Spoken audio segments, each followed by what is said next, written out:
Welcome to this episode of the Million Dollar Mastermind, where we get real world insights on winning from people who have accomplished amazing things. I'm your host, Larry Whittle, and let's get going. I'm talking with Bill Whittle, and Bill is a master at maximizing potential, winning in life, making the right moves. He's a role model. He's always been one of my inspirations and heroes for a lot of things, but Bill does things the right way all the time. And that comes, like he said earlier on, by design, and success and good things coming to you and coming to him in his life is simply by design. And rather than drifting, the whole picture, Bill, of you can go through life like you're on a log drifting down a stream, or you can get a boat and steer your way. Right. It's just like, what do you want to ride? And so anyway, Bill, let's get into. And by the way, I got to ask you about this. How did that thing go? Was this really real that they wanted you to run for governor about 10, 15, 20 years ago? Was that a real thing? Yeah, it really was. They had approached me about it, and I was I've always, well, 2 minutes for my dad. He had a philosophy: Whittles don't whine. And boy, you never ever around my house, you never ever whined, complained. Now here's the deal though: if you had a solution, you had an answer, you had an issue, be man enough, woman enough, because I got two older sisters, 1 year older than me, and each of them are 1 year old. And but you could say anything you want to say, but it better not be a complaint, an excuse, a whine. It better be a solution, an answer, or a question. Okay. And so with him, with me, with the politics, I really am totally anti. I really don't like politicians. I don't like what they stand for. I don't like, you don't want me to get started on that. But I did know back then they said, look, we need the things changed in the state of Louisiana. We know you got a lot of the grassroots movement. Actually, the guy that did get elected governor, he went on the platform that they were asking me to go. I just refused to do it, but I accepted that. And I went around the state, and there's zero question I would have got the governor of the state of Louisiana because of my grassroots movement, business, sports, the religious element that I was involved with so heavily across the state of Louisiana. So it was no question I would have got elected. But then they asked me to compromise on an issue. I said, well, you told me when I was running, you asked me to run for the governor, and that the reason you were asking me was I was a decent platform speaker. I had a lot of influence, but also because I wasn't willing to compromise like so many other politicians doing. The Bible calls it every wind of doctrine. Right. No matter what comes your way, you're blown every different direction. I said, now you're asking me to compromise. And they said, well, that's how you got to get things done. I said, I'm out. And so I said, I'm not going to do it. And I backed out. But it was an honor to be, I don't feel like it's an honor to be associated with most of those people, but it was been an honor to be asked to do it. I just wasn't willing to compromise my morals, ethics, values, and my beliefs in my life. And it's sadly to say, you almost have to be that way if you're going to be an elected official, and that wasn't for me. And so thanks for sharing that. I knew there was some end of that story that I didn't. That's what I was. Because I would have loved to see you, do that. But all we can do is pray for more people to keep coming up. They're willing to fight those battles. That's myself. Yeah, I agree. Definitely a calling, Yeah. And so let's talk about what you brought up. And you and I have always benefit from the knowledge that work is a great equalizer. There are people that say, they brag about their success. People can relate to me because I was a success at every level in the business and life and this and the other. And I said, well, Not really, because most people are not a success. And so it makes it, right off the bat in anything, and I said, they can, Right. they can actually relate to me a whole lot better than they can relate to you, because just about every layer, every stage, everything I faced in life, I floundered and up and down and, went through turmoil. Nothing came naturally, but I, again, asked enough questions, got around the people who knew and who had figured the thing out. And it's really like when you figure things out, it's like untangling the knot. And once you know how the knot is tangled, you can untangle it. The thing is, like that was thing for me, Bill, it was a huge release. Like, oh, great ideas don't care who use them. And, you can go out there. The thing goes, it's not who comes up with the great ideas, it's like who uses them. Right. And I always thought I had enough self-confidence coming out. I wasn't really sure what I wanted to do, but I felt like I could do pretty much anything if I wanted to. And I was great in that conviction until I got going in business. It was like, wait a minute, I started finding out how stupid I really was. But guess what? All of those things I was ignorant on had answers. Right. And again, it's like Ecclesiastes. There's nothing new under the sun. So whatever you run into, somebody's, millions of people have faced that before. Not everybody has let it stop them. Some of them have figured it out and gone forward. And the way we are now, we used to hang on to our audio cassettes and magazine articles and things like that. But now it's everywhere with YouTube, podcasts, access to people that are successful. It's just like all of the truth, all of the insights is low hanging fruit, folks. It's out there. It's a matter of getting yourself motivated to go out there and start looking. And like Bill said, don't whine about what you don't know. Don't complain about it. Ask questions until you find the solution. You and I have bought into this thing for a long time that is invigorating for both of us, that hard work is the great equalizer. But another aspect of that is what you just brought up.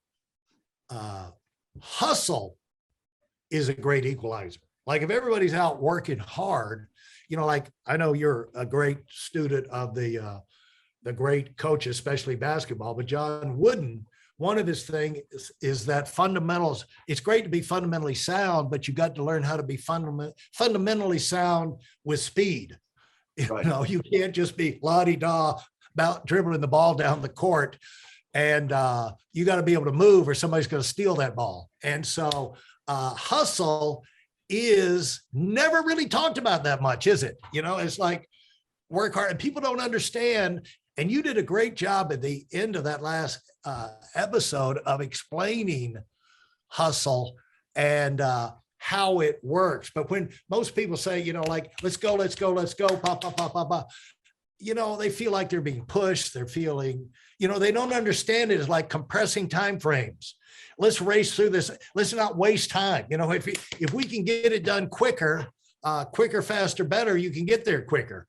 You can move up. The more, especially if you're in a business, the more you can figure, the better you can figure the business out, the quicker you can get the product done, place sold, the quicker you can get paid. And so just by picking up the tempo, you don't have to learn anything else. You just have to get better. You have to stop wasting time, stop screwing around, And so hustle, one way you can look at it is that hustle is just like work. If you're in a group of people, they're all going to work, but it's really the hustle that makes the all-stars, don't you think? And the MVPs. Yeah, because you think any practice, any sports practice, you'll hear the coach, okay, guys, okay, let's hustle.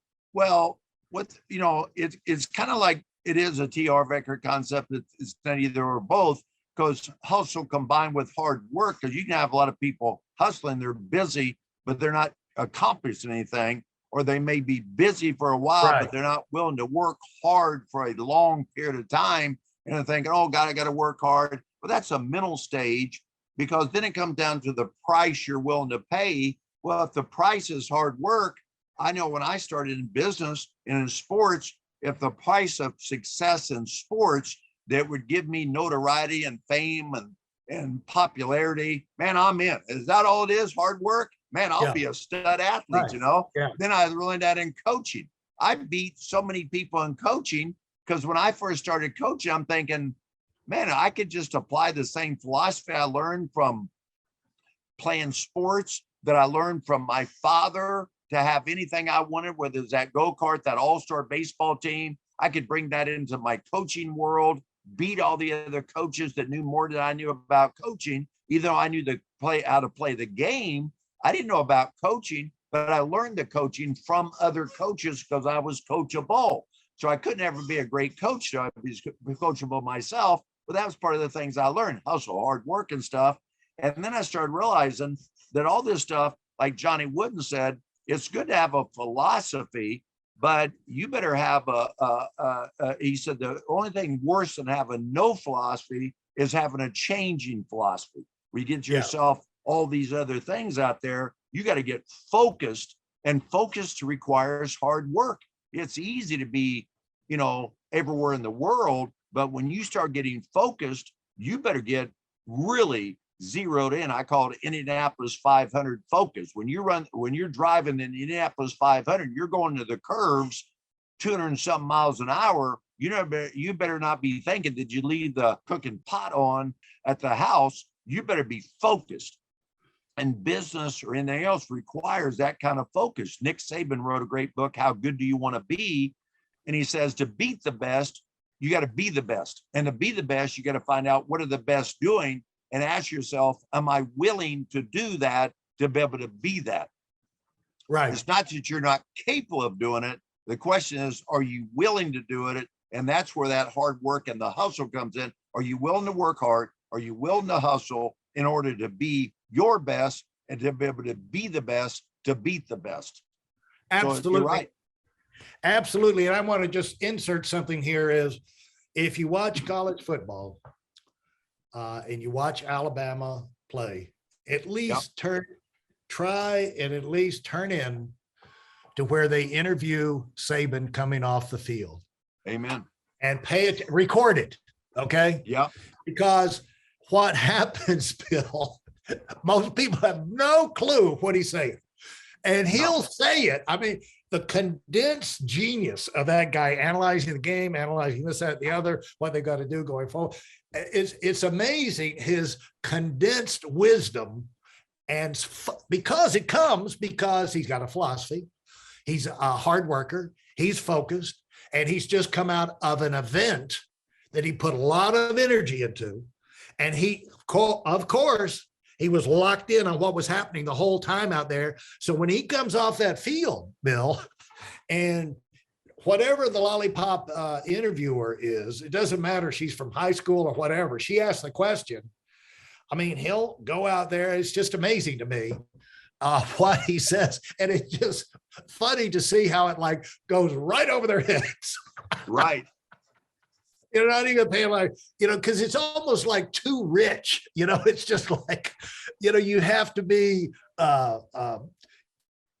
you have to be successful. You have to have things going on. You have to be someone who's wired into your profession and projects and your team to where when that comes in and he says that to you, go like, boom, boom, boom, boom, boom. But if you're out there and you've got a business and you've got a team and you're on a growth spurt and you got a campaign you're trying to pull off and, a 90-day challenge or whatever, an expansion program, that's one place you're in the mindset. You're in the mindset, and you're the kind of person who can really get some insights that are big difference makers from a top winner, a guy who knows what he's talking about, and just in a short little 60-second type response, you can get enough stuff to go back to your team and fire them up like crazy for the next month, And so I just wanted to say that, what I'm talking about, right? No, I agree. And I think one of the biggest things is I really think this is probably oversimplistic the way I'm going to state it. But if you look at how most people gather information, it's one of three things. There's a shield, which means they're holding it up and they let nothing in. Now, it's good in a defensive mechanism if you're in the old days and they're shooting arrows and stuff at you, you got your shield up there, but it's not good in the information age where you're trying to be successful and you got a shield up and nothing gets in, okay? Then the other thing is like a sponge where you take every information coming at you and you just bring it all in and you wring it all out. Yeah. That's not good either. And then so one is you let nothing in. The other one is you let everything is, but intelligent people, successful people do it like a sieve where you let it come in, you shake it all around, and what comes out, that's what you apply to what you're trying to cook up, what you're trying to build, what you're trying to organize, and what you're trying to develop in your children and your people that you're leading in your personal life. You just can't take everything in, but you can't keep everything out. You got to have enough wisdom and discernment, which also incorporates your spiritual life, to know what is the wisdom that I should receive from the sheep and what's a wolf that I think's a sheep, but's really a wolf. But if you don't have enough to wisdom and discernment to discern that, you're going to either block everything out or accept everything in, and you'll never be a successful person because you're going to have a changing philosophy and you'll have not a solid philosophy, and you'll never be great at anything. And that goes back to the idea that we stated, or you stated earlier. It's like, it's great to have a philosophy, but not if it's changing all the time. The only thing worse than no philosophy is one that changes. And you and I have seen that over the years in business at conferences and all. People will listen, it is like a coaching clinic, the hot coach gets up there. I love his system. We're going to call the assistant coaches, throw all our playbooks out. We got a whole new thing. We're shifting from, in football, I won't go in and show my ignorance by rattling off all those terms, but they've. No, you're right. No, that's where Johnny Wooden, the split tee. That's where Johnny Wooden taught that. I mean, I was at his coaching clinic and had a chance to sit in on an airplane for 4 hours. And that's where I got that from, and he wrote it in all of his books about that change philosophy versus no philosophy. You go to coaching clinics, you get a Johnny Wooden up here, a Bobby Knight up here, or a Coach K up here. They're talking about this. That's one thing when they got these 7-footers, are all 5 of them, 6 of them are all American. But you're out here in Baton Rouge, you got these little 5'2", little kids that can't even jump over the foul line, and you're trying to run the same offense defense, but that doesn't apply. And you got to do the same thing. Take it, sieve it out, use wisdom, discernment, use past experience, other people's experience, sieve it out, and then apply it. You're right, 100%. Now, Bill, did you say you were on a plane 4 hours with John Wooden? Yeah, it drove him crazy. It was the greatest highlight of my life, probably a nightmare for him, because when he sat down next to me, I'm like, Jack, we're flying from Atlanta, I think, or New Jersey, or wherever it was, to LA.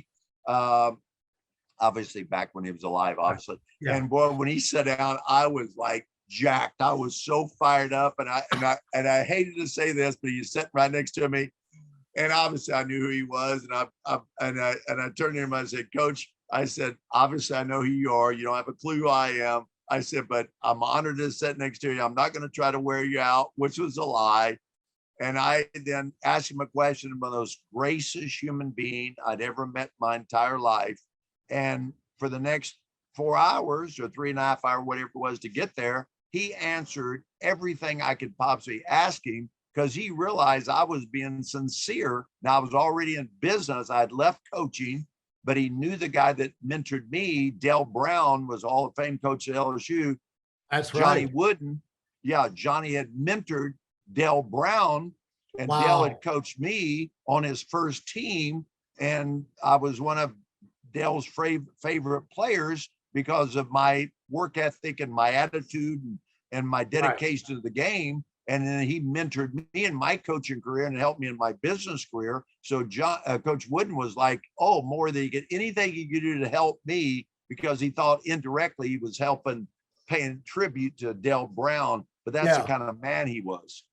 What do you remember, like, while we're I want to talk, I'm going to break here real quick and have a, go over, talk about your book. But what do you remember from Dale Brown right off the bat that you still carry with you?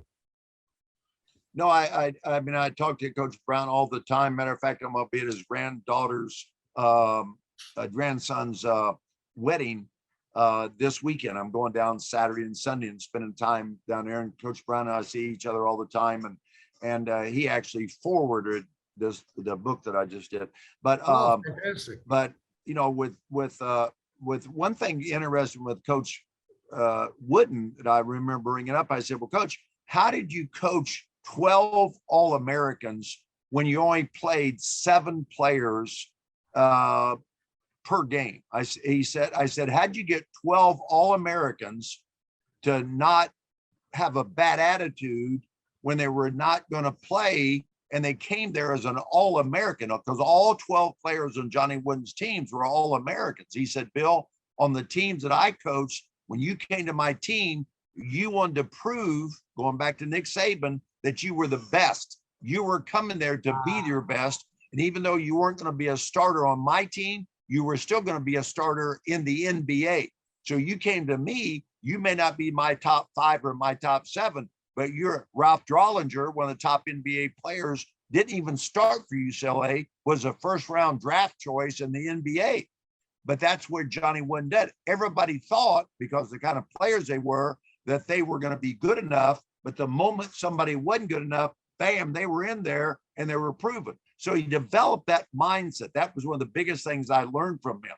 And then Dale Brown, zero question about what I got. The power of belief. Once again, Vince Lombardi, greatest football coach of all time, pro ball, said that the number one responsibility of a coach is to breathe belief into people. It's the number one responsibility of a parent, of any leader, of any coach, anything, is to breathe belief into people. And Dale Brown took a team. I was playing for a guy named Press Maravich. His son was the leading scorer in the history of college basketball. Pete Maravich, good friend of mine. I played with him one year, and we're good friends, still friends with his family. But so Dale took over a team that Press had just retired, quote unquote, fired. And Dale came in, took over this team. We'd gotten beat pretty bad the year before, and we had pretty good players. But then Dale comes in, takes it over. We were predicted to finish in the very bottom of the SEC. We ended up beating 8 out of the top 20 teams in the nation that year, beat Memphis State, who was runner-up in the national championship, to UCLA. We beat them like a drum the first game, and people said they needed to test these players for rabies. They play so hard, they're so tough, but it's because Dale Brown breathed belief in us. He made you believe. Now, you knew he was blowing smoke up your butt when you got in the locker room. He'd motivate you and all that. But you know what? Just like the person me and you were mentored by, you wanted him to blow more smoke up. You were so fired up when that's what great leaders do. They make you believe you're better than you really are, and you live up to. Psychiatrists tell us this. Firstborns don't perform the way they perform because they're firstborn. It has nothing to do with your genetic birthright. It has to do with the expectations that parents put on and grandparents put on and friends of the firstborn, and we tend to live up to or down to people's level of expectation. Dale Brown made us believe and so therefore we performed up to that level. Wouldn't that be great if we all did that as parents? It's incredible. And I mean, in terms of a research, scientific fact, whatever, I mean, it has been proven over and over again that people live up to other people's, what they perceive is other people's opinion of themselves. Right. You know, and I or down to, that's sad. Or down to. Let me tell you a quick story, and then I want to talk about your book. When I got laid off, you know, out of Georgia Tech, I was in construction for 4 years, and I was a field superintendent. And then with Jimmy Carter, and he gave us that oil embargo, nobody could get financing and the construction industry dried up. So the guy that I worked for, he couldn't afford to support two families because we weren't selling any houses. And so I went at 7:00 out in Roswell,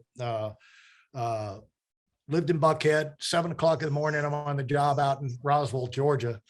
And he says, I got to let you go. He said, now this is a guy who 7 days earlier, I'd heard through the grapevine, had told someone checking my credit that said, this guy will have a job as long as I'm alive. Okay. This guy will be in business with me as long as I'm alive. And I'd heard that back, through the back channels. So I felt pretty secure. Then I show up 3 days before Christmas and this guy says, we're out of money. And he said, I may be able to keep myself and my family going for another month, but he said, I can't keep two families, So he said, that's it. You got, and so all of a sudden, I can't tell you, Bill, up at that point, I was a star. I was the lead guy. I'm the one who built the houses. Everybody looked to me, all the subcontractors, everybody but when it was like, boom, it was like I was an outcast. I didn't belong. I was like, I had lost all of my credibility. I was like I smelled or like I had body odor or something like that, and I could feel all the eyes of everybody around the construction site on me. And so I had to back out. I never forget this. I had to back out of this long driveway, Bill, downhill and to drive home. And my head was this, that, and the other, it was like, all of a sudden I became a loser. It's like, okay, you went from the top guy to now you're off the team, turn in your jersey and this, that, and the other. And I got all that, to process that and back out of the driveway. Okay. Down a long winding thing. Well, all I know is when I got out in the street, I went across the street and I smashed the back of the van into a telephone pole and a fire hydrant and made a bigger fool out of myself in front of everybody, because I felt like all of a sudden I'm a loser. I'll do stupid things, I guess. But it's just, now fortunately, I had heard that concept before that. And I said, I got to snap out of this. I've just experienced that. And it's a real phenomenon. But we can be a difference maker in so many people's lives, and it's so rewarding. You make that decision like you did. The rewards go so far beyond any kind of accolades or paychecks or material things you can get in terms of being the difference maker in people's lives, and I know that you have enjoyed that feeling, and you get that feedback from people all over the country. So thanks so much. That wraps up this episode. Consider leaving a rating and review if you like what you heard. In addition, I have a free video for you that contains my best insights from 20 years of running my own business and also coaching $1 million earners. You'll find it at whitellonwinning.com/webinar. Thanks for listening and do it big.